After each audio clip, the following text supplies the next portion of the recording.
तो हेलो दोस्तों, स्वागत है आप सभी का आपके अपने यूट्यूब चैनल राजस्थान ऑफिशियल 247 पर। तो आज के इस वीडियो में हम कवर करेंगे मूमल करंट अफेयर्स के राष्ट्रीय परिदृश्य को। तो चलिए बिना किसी देरी के शुरुआत करते हैं आज के सेशन की।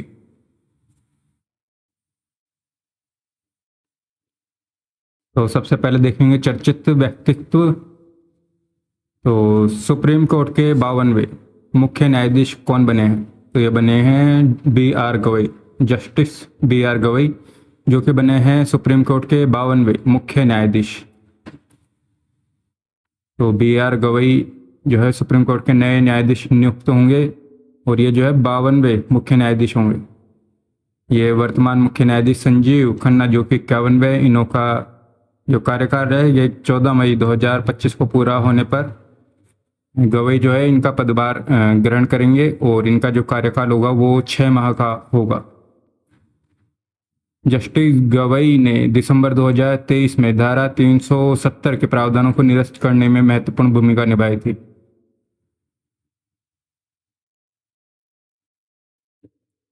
नेक्स्ट देखेंगे 5 अप्रैल 2025 को किस देश द्वारा प्रधानमंत्री नरेंद्र मोदी को मित्र विभूषण पुरस्कार, तो यह मित्र विभूषण पुरस्कार से सम्मानित कराया? तो यह कराया श्रीलंका ने। श्रीलंका ने प्रधानमंत्री नरेंद्र मोदी को मित्र विभूषण पुरस्कार से सम्मानित कराया। तो प्रधानमंत्री नरेंद्र मोदी को श्रीलंका का मित्र विभूषण पुरस्कार, तो यह पुरस्कार का नाम है मित्र विभूषण, प्राप्त करता है प्रधानमंत्री नरेंद्र मोदी। तिथि 5 अप्रैल को 2025, कोलंबो श्रीलंका में। और यह जो अवार्ड है श्रीलंका के राष्ट्रपति अनुरा कुमारा दिशानायके के द्वारा दिया गया। तो श्रीलंका के राष्ट्रपति हैं अनुरा कुमारा दिशानायके। और ये जो है प्रधानमंत्री नरेंद्र मोदी को किसी भी देश द्वारा दिया गया 22वां अंतर्राष्ट्रीय सम्मान है। और प्रधानमंत्री नरेंद्र मोदी 4 से 6 अप्रैल 2025 को 3 दिवसीय अधिकारित श्रीलंका यात्रा पर थे। और यह जो है 2014 के बाद मोदी की श्रीलंका की चौथी यात्रा। मित्र विभूषण की स्थापना 2008 में। और अन्य देशों द्वारा दिए गए अंतर्राष्ट्रीय पुरस्कार देखे तो मॉरिशस के द्वारा दिया गया था भी 21वां सम्मान, यह था grand commander of the order of the star and की ऑफ द ओशन। और बारबाडोस ने दिया order of freedom of Barbados award 2025 में। गुयाना का है ऑर्डर ऑफ एक्सीलेंस 2024 में। डोमिनिक गणराज्य के द्वारा दिया गया डोमिनिका अवार्ड ऑफ ऑनर 2024 में। नाइजीरिया के द्वारा दिया गया था grand commander of the order of niger. यहाँ पे गुयाना वाला याद रखना, ऑर्डर ऑफ एक्सीलेंस।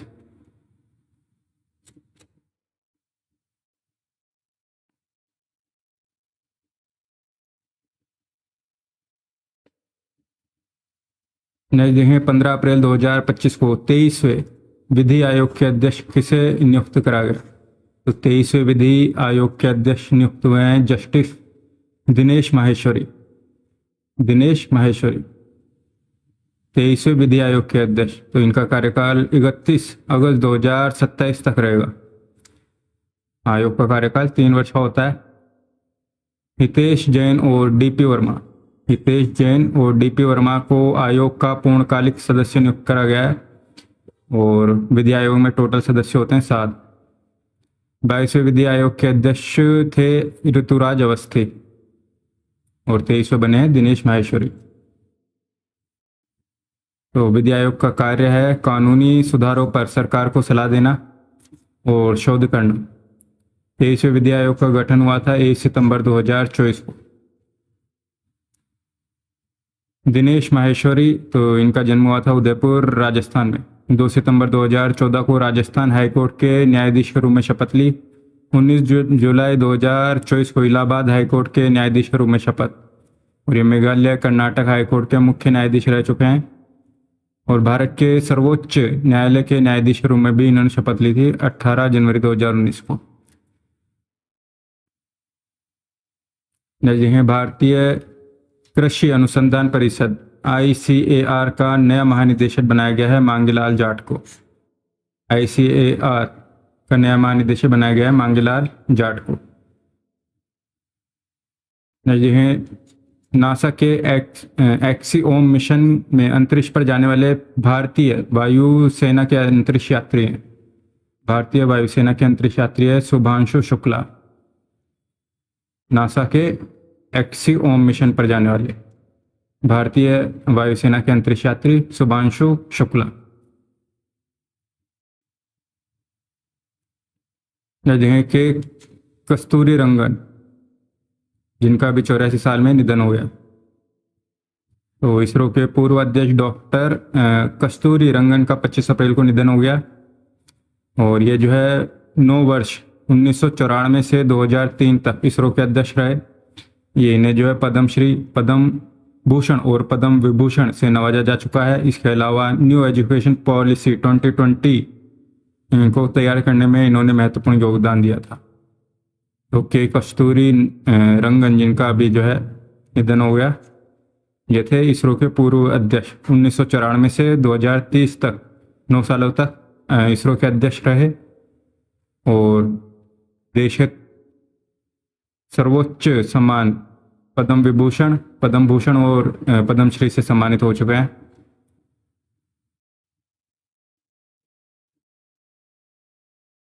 देखें चर्चित स्थान, तो अप्रैल 2025 में किस राज्य के सिमलीपाल टाइगर रिजर्व को भारत का 107वां राष्ट्रीय उद्यान घोषित करा गया? तो यह ओडिशा का है सिमलीपाल टाइगर रिजर्व। इसे 107वां राष्ट्रीय उद्यान घोषित करा गया। तो मोस्ट है ये। डिटेल देखें, सिमलीपाल टाइगर रिजर्व को राष्ट्रीय उद्यान का दर्जा दिया गया है। राष्ट्रीय उद्यान ओडिशा के मयूरभंज जिले में अवस्थित है। यह जो है भारत का 107वां राष्ट्रीय उद्यान है और ओडिशा का दूसरा राष्ट्रीय उद्यान है। यहाँ पर 1973 में प्रोजेक्ट टाइगर के तहत टाइगर रिजर्व घोषित करा गया था इसे, सिमलीपाल को। और ओडिशा के मयूरभंज जिले में स्थित सिमलीपाल वन्य मेलिनिस्टिक बाघों का विश्व का एकमात्र उद्यान है।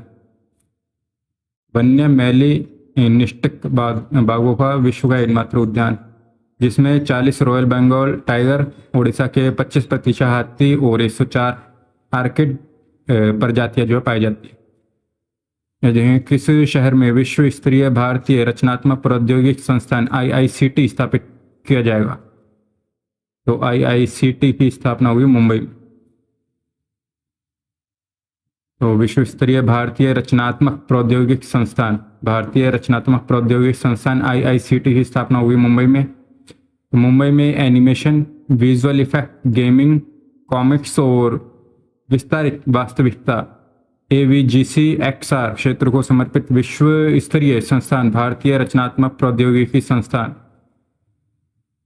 की स्थापना हुई मुंबई में।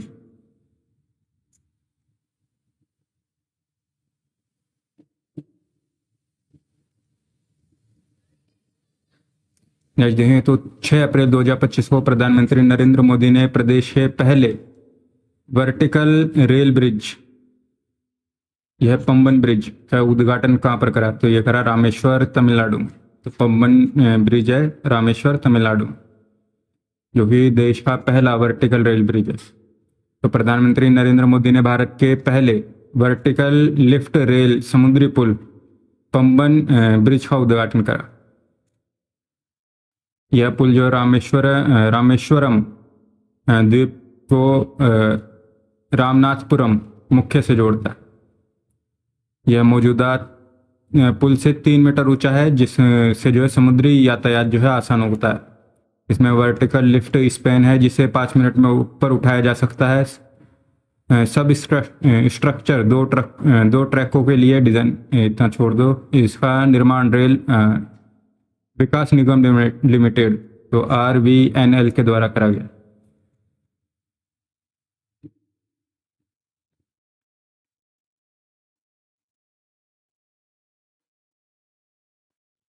पंचायती राज मंत्रालय द्वारा पहली बार अप्रैल 2025 में जारी करी गई पंचायत उन्नति सूचकांक में अग्रणी राज्य कौन सा है? तो पंचायत उन्नति सूचकांक PAI में अग्रणी राज्य है गुजरात। डिटेल दें तो पहली बार देश में पंचायतों की रैंकिंग सामने आई है, जिसमें केंद्र सरकार ने पंचायतों के प्रदर्शन और प्रगति को आंकने के लिए बनाया गया है पंचायत एडवांसमेंट इंडेक्स नाम है, जिसका उन्नति का परिणाम 9 अप्रैल को जारी करा। देश के 2.5 लाख ग्राम पंचायत, ये छोड़ दो, आगे देखते हैं। हाँ, ये तेलंगाना के कामरेड्डी जिले की बरनापुर ग्राम पंचायत, ये जो है सर्वश्रेष्ठ पंचायत बनी। तेलंगाना की कामरेड्डी जिले की बरनापुर ग्राम पंचायत सर्वश्रेष्ठ पंचायत बनी है। और गरीबी मुक्त, न्यायपूर्ण व सुरक्षित तथा महिला अनुकूलन पंचायत की श्रेणी में बरनापुर जो नंबर 1 है। गरीबी मुक्त, न्यायपूर्ण और सुरक्षित तथा महिला अनुकूलन पंचायत श्रेणी में बरनापुर ग्राम पंचायत नंबर 1 है। पंचायत भवनों पर उनकी रैंकिंग लिखी जाएगी। तो इसमें जो है इसे 5 श्रेणी में बांटा गया है पंचायतों को। में achiever, front runner, performer, aspirant और beginner. Achiever, front runner, performer, aspirant और बिगनर। आकलन का आधार देख लेते हैं तो पंचायतों का आकलन जो है गरीबी मुक्त, पर्याप्त जल, स्वास्थ्य, स्वच्छता, हरियाली, आत्मनिर्भर, बुनियादी सुविधाओं, न्यायपूर्ण और सुरक्षित बच्चों व महिलाओं के लिए अनुकूलता और सुशासन जैसे 9 थीम पर आधारित थीम पर जो है इस पर करा गया। तो तेलंगाना की बरनापुर जो पंचायत है, ग्राम पंचायत सर्वश्रेष्ठ पंचायत बनी है, यह बरनापुर ग्राम पंचायत। और राजस्थान की है पिंडावल ग्राम पंचायत, जो कि डूंगरपुर में, यह जो है राजस्थान की सर्वश्रेष्ठ ग्राम पंचायत।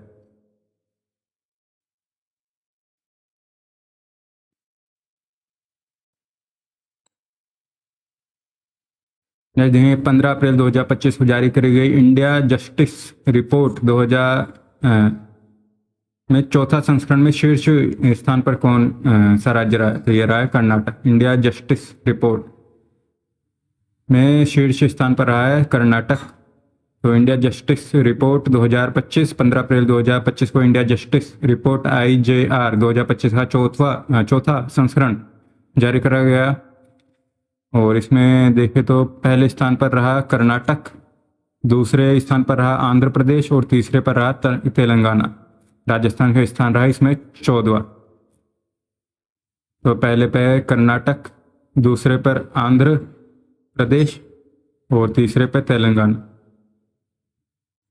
और राजस्थान का स्थान था 14वां। वेस्ट बंगाल जो कि सबसे निचले पायदान पर रहा, सबसे नीचे स्थान पर वेस्ट बंगाल। और छोटे राज्यों की श्रेणी में देखें तो सिक्किम पहले स्थान पर, और जो गोवा था वो सबसे निचले स्थान पर था। तो सिक्किम सबसे पहले स्थान पर छोटे राज्यों में, और गोवा सबसे निचले स्थान पर। और बड़े और मध्यम आकार के राज्यों में कर्नाटक पहले पर और राजस्थान का स्थान 14वां।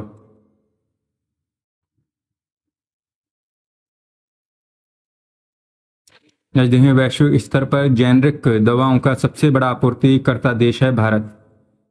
तो वैश्विक स्तर पर जेनरिक दवाओं का सबसे बड़ा आपूर्तिकर्ता है भारत। तो भारतीय फार्मास्यूटिकल उद्योग मात्रा के हिसाब से दुनिया का तीसरा सबसे बड़ा, और मूल्य के मामले में है 11वां सबसे बड़ा उद्योग। तो मात्रा के हिसाब से तीसरा और मूल्य के हिसाब से है 11वां सबसे बड़ा उद्योग भारतीय फार्मास्यूटिकल उद्योग। भारतीय वैश्विक स्तर पर जेनरिक दवाओं का सबसे बड़ा आपूर्तिकर्ता है। भारत जो है वैश्विक स्तर पर जेनरिक दवाओं का सबसे बड़ा आपूर्तिकर्ता, जो कि जिसका वैश्विक आपूर्ति में है 20% योगदान। जापान, चीन और साउथ कोरिया के बाद भारत एशिया का चौथा सबसे बड़ा चिकित्सा उपकरण बाजार है। जापान, चीन और साउथ कोरिया के बाद में चौथा सबसे बड़ा चिकित्सा उपकरण बाजार भारत। FDI नीति 2020 के अनुसार मेडिटेक गतिविधियों में स्वचालित मार्ग के तहत 100% विदेशी निवेश की अनुमति है। और फार्मास्यूटिकल्स में स्वचालित मार्ग के तहत ग्रीनफील्ड परियोजनाओं में 100% FDI और ब्राउनफील्ड परियोजना में 74% FDI की अनुमति है। तो फार्मास्यूटिकल्स में 100% एफडीआई की अनुमति है ग्रीनफील्ड परियोजना में और 74% एफडीआई की अनुमति है ब्राउनफील्ड परियोजनाओं। देखें देश का सर्वाधिक ऊंचाई वाला जलवायु अनुसंधान केंद्र, सबसे ऊंचाई पर स्थित जलवायु अनुसंधान केंद्र कहाँ पर स्थापित है? तो यह है उधमपुर, जम्मू कश्मीर। उधमपुर, जम्मू कश्मीर। तो जम्मू कश्मीर में भारत के पहले उच्च ऊंचाई वाले वायुमंडलीय और जलवायु अनुसंधान केंद्र का शुभारंभ 8 अप्रैल को करा गया। जम्मू कश्मीर के उधमपुर जिले के मंड लोटे गांव में 2250 मीटर की ऊंचाई पर स्थित नाथा टॉप में इसकी स्थापना करी गई। यह भारत का पहला और दुनिया का दूसरा उच्च ऊंचाई वाला वायुमंडलीय और जलवायु अनुसंधान केंद्र। यह केंद्र उत्तर पश्चिमी हिमालय में जलवायु पूर्वानुमान, एरोसोल अध्ययन, क्लाउड माइक्रोफिजिक्स और मौसम पैटर्न विश्लेषण पर ध्यान केंद्रित करेगा। मेन ध्यान रखना है कि सबसे देश का सर्वाधिक ऊंचाई पर स्थित जलवायु अनुसंधान केंद्र स्थापित करा गया उधमपुर, जम्मू कश्मीर। ऊंचाई है 2250 मीटर।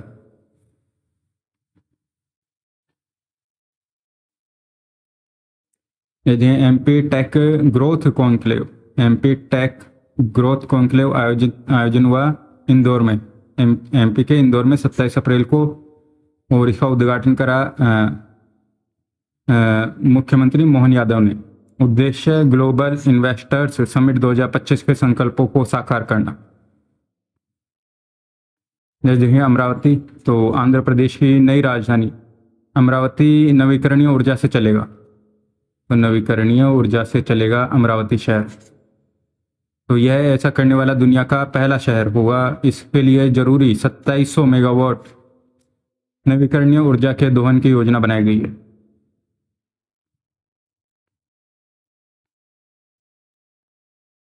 नेक्स्ट है वर्ल्ड हेल्थ समिट 2025। तो 25 से 27 अप्रैल 2025 को भारत मंडपम नई दिल्ली में वर्ल्ड हेल्थ समिट 2025 का आयोजन करा गया। इसका आयोजन जो है निम्स यूनिवर्सिटी, अशोका यूनिवर्सिटी और मणिपाल हायर एजुकेशन एकेडमी ने मिलकर करा। तो निम्स, अशोका और मणिपाल, इन तीनों ने मिलकर करा वर्ल्ड हेल्थ समिट 2025 का आयोजन भारत मंडपम नई दिल्ली में। थीम देखें तो यह थी स्वास्थ्य समानता सुनिश्चित करने के लिए पहुंच बढ़ाना।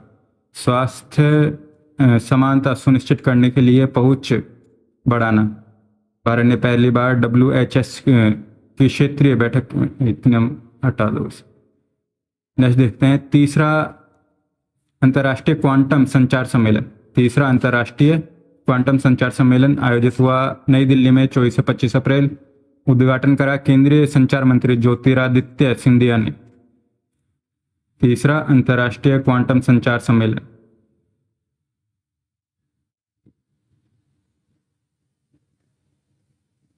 आप देखेंगे चर्चित योजना।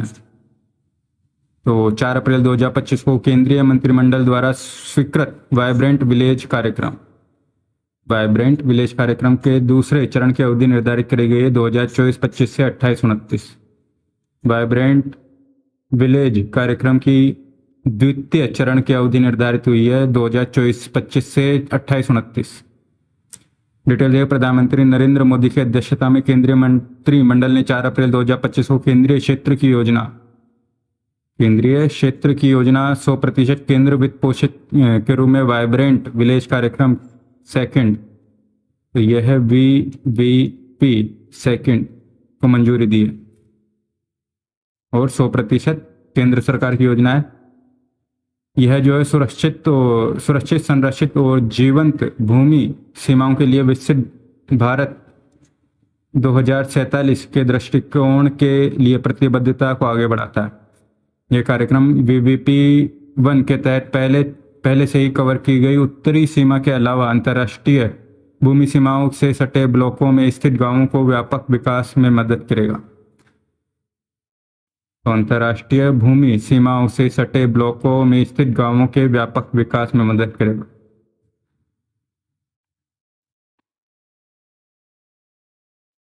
यह जो कार्यक्रम है अरुणाचल प्रदेश, असम, बिहार, गुजरात, जम्मू कश्मीर, लद्दाख, मणिपुर, मेघालय, मिजोरम, नागालैंड, पंजाब और राजस्थान, सिक्किम, त्रिपुरा, उत्तराखंड, यूपी, वेस्ट बंगाल राज्यों और केंद्र शासित प्रदेशों के चुनिंदा रणनीतिक गांवों में वित्त वर्ष 2024-25 से 28-29 तक के लिए लागू करा गया। तो बीबीपी सेकंड की अवधि है 2024-25 से 28-29 और जो कि अंतर्राष्ट्रीय भूमि सीमाओं से सटे ब्लॉकों के गांवों का विकास, व्यापक विकास में मदद करेगा और इसमें जो है राजस्थान में भी चलेगा।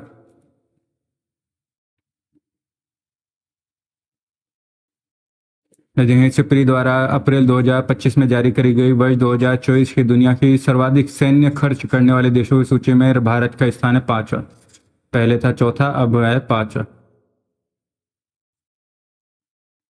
तो सर्वाधिक सैन्य खर्च में भारत का स्थान है 5वां। रिपोर्ट है सिप्री द्वारा जारी करी गई। तो Stockholm International Peace Research Institute SIPRI की नई रिपोर्ट के मुताबिक वैश्विक सैन्य खर्च 2024 में 9.4% बढ़ा है और यह अब रिकॉर्ड 231 लाख करोड़ तक पहुंच गया। तो भारत की इसमें है स्थान 5वां। तो टॉप पाँच देश देखें तो अमेरिका, चाइना, रशिया और पहले यहाँ पर था भारत, अब है जर्मनी और फिर है भारत।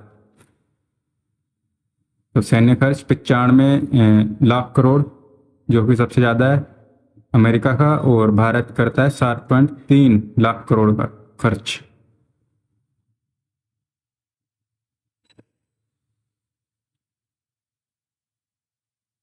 और टॉप 5 में 2023 की तुलना में सबसे ज़्यादा खर्चा बढ़ा है रशिया का सैन्य खर्च।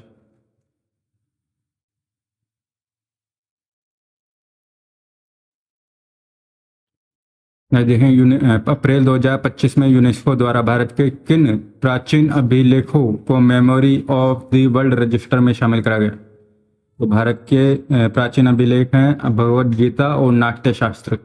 इन दोनों को जो है यूनेस्को द्वारा memory of the world register में शामिल करा गया। तो गीता और नाट्य शास्त्र को जो यूनेस्को की memory of the world register में शामिल करा गया है।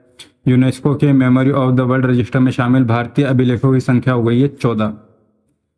मई 2024 में भारत के 3 महाकाव्य जिसमें थे रामचरितमानस, पंचतंत्र और सहृदय लोचन, इन्हें भी जो है शामिल करा गया था।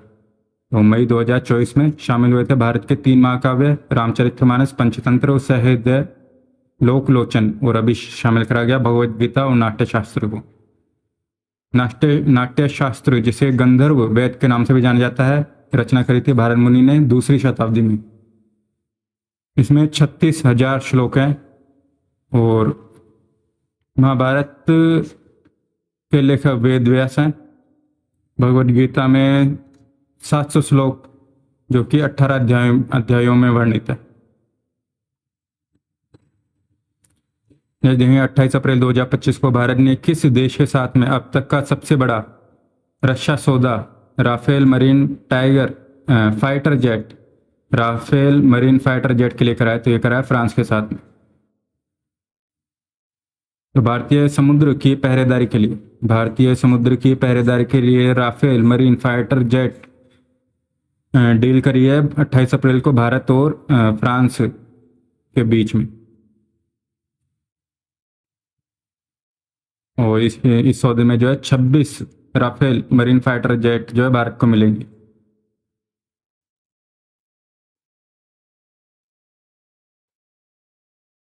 और पहला जो राफेल है राफेल M 2028 में मिलेगा और बाकी सब जो है वो 2030 तक सभी विमान भारतीय नौसेना में शामिल होंगे और इनकी तैनाती होगी INS विक्रांत और INS विक्रमादित्य पर।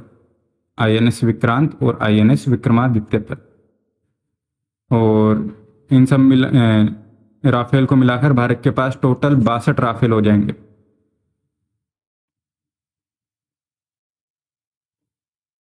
तो राफेल जो है किस मिशन में समर्थ है? तो यह है हवा से हवा, जमीन और समुद्र में युद्ध करने में माहिर है राफेल, और निगरानी और जासूसी करने के लिए और परमाणु हथियारों ले जाने में सक्षम है, और पनडुब्बियों को निशाना बना सकता है। तो ये राफेल जो है इन मिशन में समर्थ है।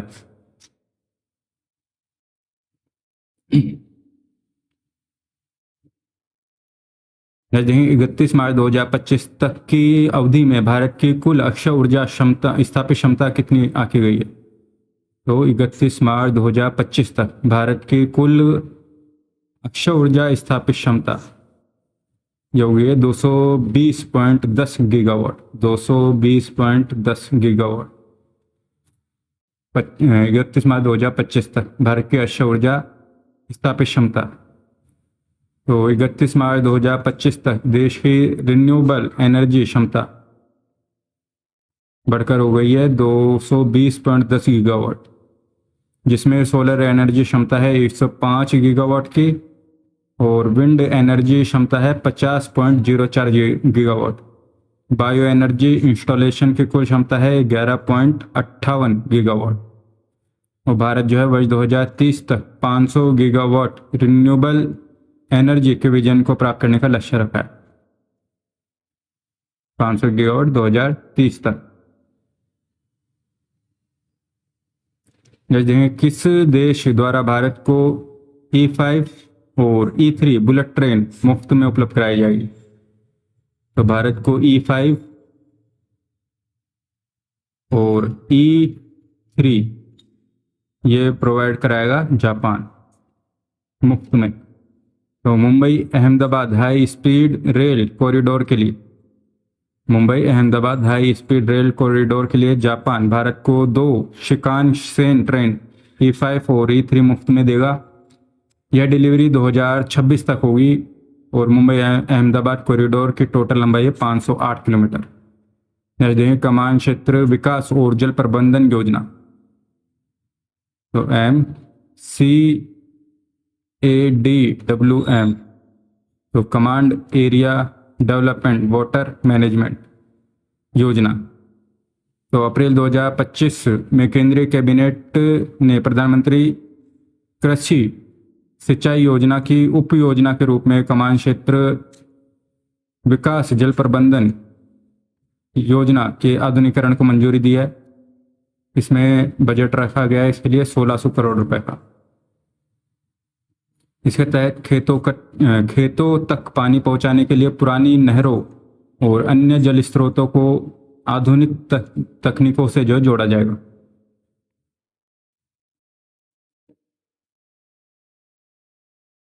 देखें सिंधु जल समझौता स्थगित। तो 22 अप्रैल 2025 को पहलगांव जम्मू कश्मीर में पर्यटकों पर आतंकवादी हमले के बाद में जो है 27 लोगों की हत्या के बाद में प्रधानमंत्री नरेंद्र मोदी ने सिंधु जल समझौते को जो है स्थगित कर दिया है। तो ये जो है सिंधु जल समझौता हुआ था 1960 में, और इसे जो भी स्थगित कर दिया गया है।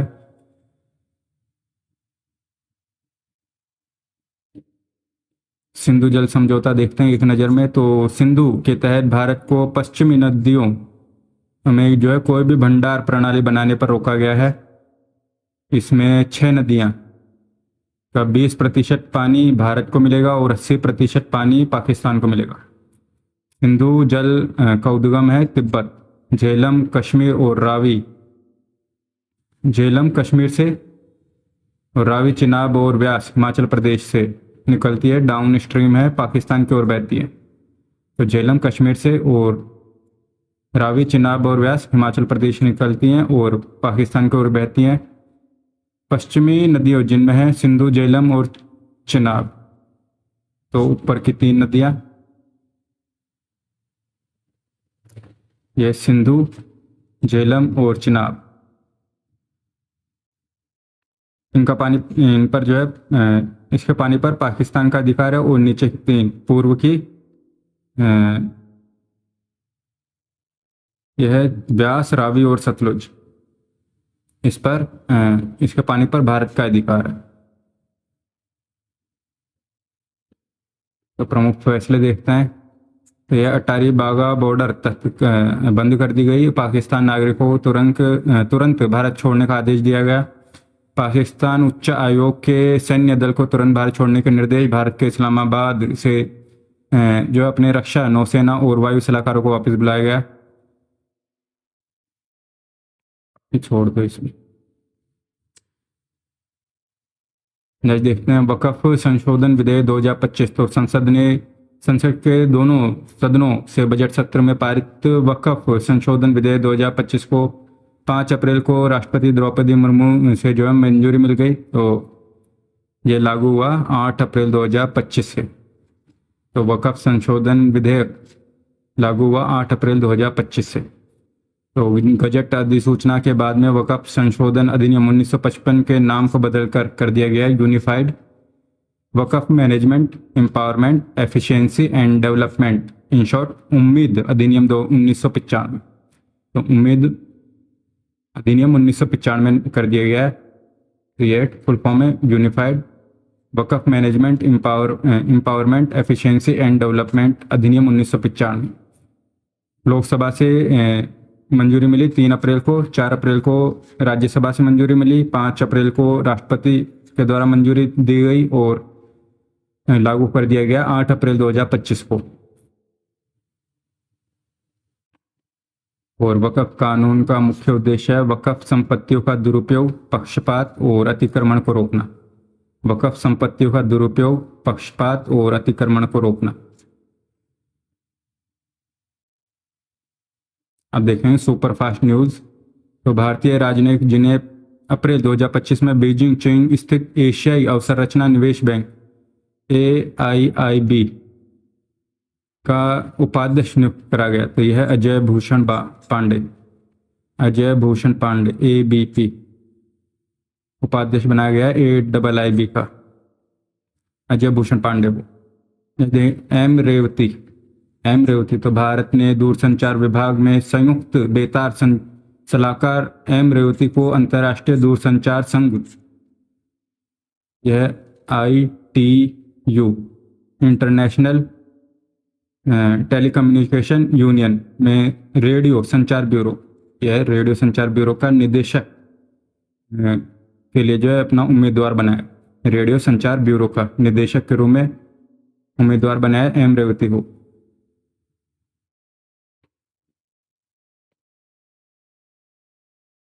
पूनम गुप्ता। तो केंद्र सरकार ने पूनम गुप्ता को भारतीय रिजर्व बैंक तो RBI के नया डिप्टी गवर्नर नियुक्त करने की मंजूरी दे दी है। वह जो है माइकल देवव्रत पात्रा की जगह लेंगे। तो पूनम गुप्ता जिन्हें RBI का डिप्टी गवर्नर नियुक्त करने की मंजूरी दी गई। GI tag. तो 25 अप्रैल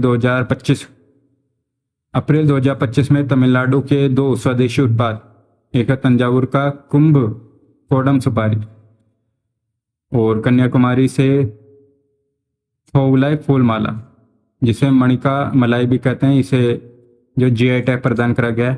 तमिलनाडु के GI टैग उत्पादों की संख्या हो गई है 69, जो कि यूपी जहां पर है 79 GI टैग उत्पाद के साथ में दूसरे स्थान पर। तो पहले स्थान पर है यूपी, दूसरे पे है तमिलनाडु GI टैग। तो 79 और 69 GI टैग। और गुजरात का अहमदाबाद के जमालपुर की पारंपरिक सौदागरी ब्लॉक प्रिंट।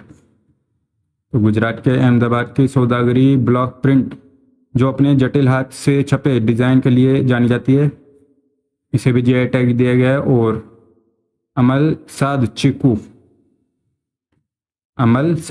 जिसे सपोडिला को भी जो है GI टैग से सम्मानित करा गया। तो कुंभ कोणम सुपारी, थोउलाई फूल माला और सौदागरी ब्लॉक प्रिंट और अमल साध चिक्कू, इन्हें जो है GI टैग दिया गया। केंद्रीय वाणिज्य और उद्योग मंत्री पीयूष गोयल ने नई दिल्ली में स्टार्टअप महाकुंभ 2025 के समापन अवसर पर स्टार्टअप महारथी पुरस्कार प्रदान करे। मोस्ट नहीं है। नेक्स्ट है नई दिल्ली में राष्ट्रीय मीडिया केंद्र में स्वदेशी प्रशिक्षण विमान हंसा 3 लॉन्च करा गया। तो नई दिल्ली में राष्ट्रीय मीडिया केंद्र में स्वदेशी प्रशिक्षक विमान हंसा 3 को लॉन्च करा गया। अदानी समूह ने मुंबई महाराष्ट्र में आयोजित अंतर्राष्ट्रीय विमान संघ ऑलिव क्राउन अवार्ड 2025 में विभिन्न श्रेणियों में 4 पुरस्कार जीते। तो अदानी समूह ने जीते हैं मुंबई में आयोजित अंतर्राष्ट्रीय विज्ञान संघ के ऑलिव क्राउन अवार्ड्स 2025 में 4 स्वर्ण पुरस्कार। देखें राम साहेब पांडे, तो राई लोक नृत्य के दिग्गज पद्मश्री राम साहेब पांडे लंबी बीमारी के बाद में एमपी के सागर के निजी अस्पताल में जो इनका निधन हो गया। तो राय लोक नृत्य से संबंधित है राम साहेब पांडे, जिनका एमपी में निधन हो गया है। और वर्ष 2022 में ये पद्मश्री से सम्मानित हो चुके हैं। और राय नृत्य जो है ये बुंदेलखंड का सबसे प्रसिद्ध नृत्य है। देखें आरबीआई ने नीतिगत रेपो रेट में 0.25% की जो है कमी करी है और अभी जो है रेपो रेट है 6%। पहले थी 6.25 और 0.25% कमी के बाद में रेपो रेट है अभी 6%। नेक्स्ट देखें अप्रैल 2025 में मुंबई महाराष्ट्र में स्थित टाटा स्टील लिमिटेड को ब्रुसेल्स बेल्जियम स्थित वर्ल्ड स्टील एसोसिएशन द्वारा स्टील सस्टेनेबिलिटी चैंपियन 2025 के रूप में जो मान्यता दी। स्टील सस्टेनेबिलिटी चैंपियन 2025 के रूप में मान्यता दी गई है टाटा स्टील लिमिटेड को। टाटा स्टील लिमिटेड जिसे ब्रुसेल्स बेल्जियम स्थित वर्ल्ड स्टील एसोसिएशन द्वारा स्टील सस्टेनेबिलिटी चैंपियन 2025 के मान्यता के रूप में जो मान्यता दी गई। नेक्स्ट देखें सौरभ गांगुली, जिन्हें भारतीय क्रिकेट टीम जो आईसीसी पुरुष क्रिकेट समिति का अध्यक्ष पुनः चुना गया और ये जो अनिल कुंबले का स्थान लेंगे। तो सौरभ गांगुली जो कि जिन्हें जो आईसीसी पुरुष क्रिकेट समिति का अध्यक्ष चुना गया।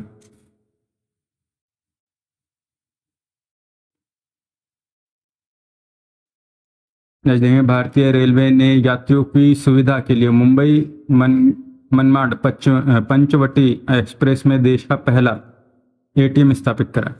देश का पहला एटीएम मुंबई मनमाड पंचवटी एक्सप्रेस के अंदर इसमें एटीएम।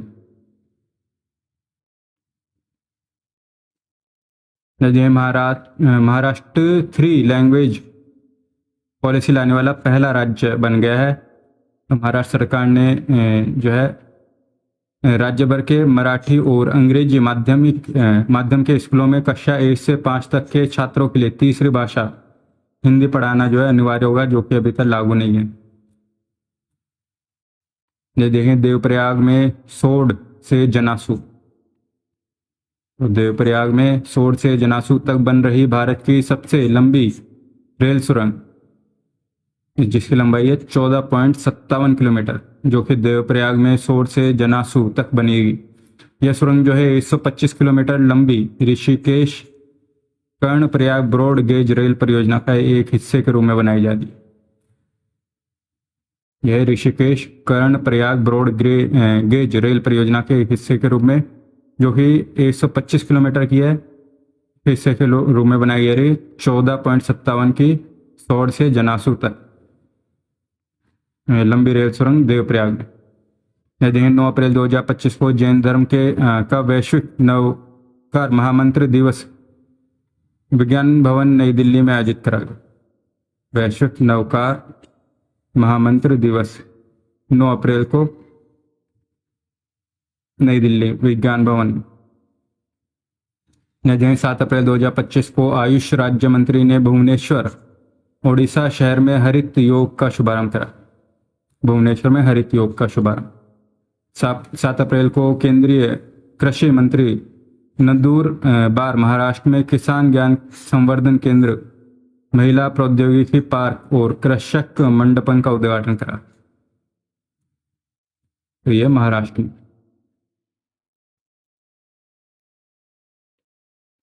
नदियां भारत में बैंकिंग, वित्तीय सेवाओं और बीमा क्षेत्र में साइबर सुरक्षा को मजबूत करने के लिए पहली डिजिटल खतरा थ्रेट रिपोर्ट 2024 को लॉन्च करा। भारत ने बैंकिंग, वित्तीय सेवाओं और बीमा क्षेत्र में साइबर सुरक्षा को मजबूत करने के लिए पहली डिजिटल खतरा थ्रेट रिपोर्ट 2024 को लॉन्च करा। 14 अप्रैल 2025 को एससी का वर्गीकरण लागू करने वाला पहला राज्य है तेलंगाना। एससी का वर्गीकरण लागू करने वाला पहला राज्य तेलंगाना। एम्स नई दिल्ली, अप्रैल 2025 में नई दिल्ली के अखिल भारतीय आयुर्वेद संस्थान एम्स, तो नई दिल्ली का है एम्स, इसको न्यूज़वीक और स्टेटिस्टिका की जो है विश्व के सर्वश्रेष्ठ अस्पतालों की वर्ष 2024 की रैंकिंग में वैश्विक स्तर पर 97वां सर्वश्रेष्ठ अस्पताल का दर्जा दिया गया। जैसे हैं 72वीं मिस वर्ल्ड प्रतियोगिता, 72वीं मिस वर्ल्ड प्रतियोगिता का आयोजन 7 से 31 मई 2025 को हैदराबाद तेलंगाना में किया जाएगा। तो 72वीं मिस वर्ल्ड प्रतियोगिता जो कि आयोजित होगी 7 से 31 मई 2025 को हैदराबाद तेलंगाना में।